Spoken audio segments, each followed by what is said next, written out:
svært at bedømme. Det kan også være, fordi man måske ikke kan hjemme på med en ungdom. Det er jo ikke til de bunker, hvor det knækker bare i. Ja, det er fordi, der ikke er nogen plads. Så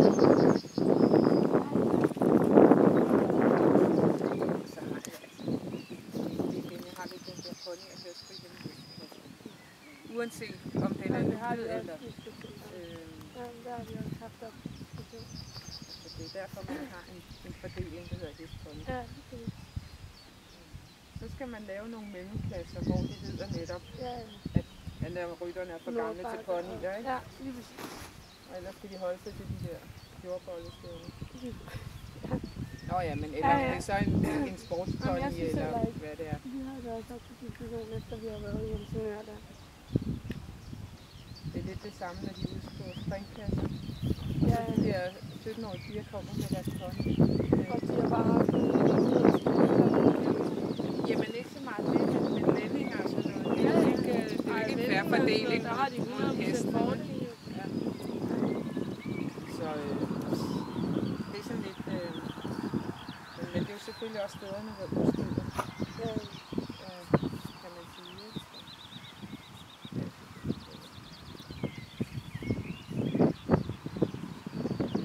Der er også nogen, der har en fjordfisk på. Er det på Skibsborg? Og den vinder stort set altid over hesten, hvor man tænker, hvorfor? Uanset hvor smart en hest, der så kommer gående. Ja. Nej, gør det altså ikke.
Der er vi kun enige.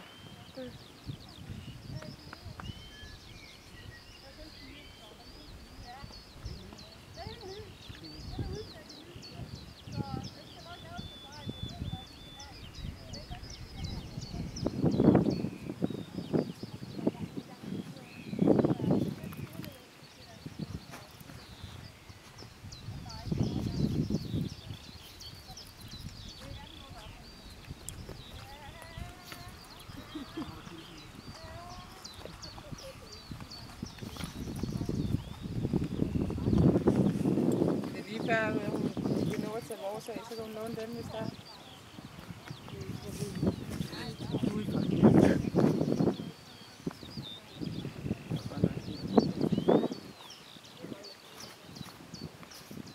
Og hvor gammel er ham? Ja, men hun er ikke haft det. Men skal bare ikke de andre vil have det på.